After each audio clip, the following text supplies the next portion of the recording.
এটা হচ্ছে মাজার শরীফ হজরত পীর একদিল শাহ রহমতুল্লাহ আলাহের মাজার শরীফ।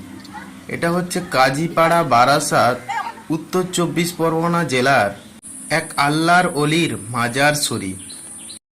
অনেক মানুষ এই মাজার শরীফে এসে থাকে নিজেদের মনের ইচ্ছা জানাতে, দোয়া চাইতে। এই আল্লাহর অলির মাজার শরীফে বিভিন্ন মানুষ রোজা রাখে, নিজেদের মান্যত করে, এইসব বিষয়গুলি হয়ে আসছে। এই একদিল শাহর মাজার শরীফটি কিভাবে হলো আপনারা জানেন, সবাই আজমির শরীফ যান। এই আজমির শরীফে সৈয়দ খাজা মঈনুদ্দিন চিশতি রহমতুল্লাহ আলাহে শুয়ে আছে। তার নেতৃত্বে, তার আন্ডারে হজরত একদিল শাহ এই কাজীপাড়াতে এসেছিলেন, কারণ ইসলাম ধর্মের প্রচারে। যখন ইসলাম ধর্মের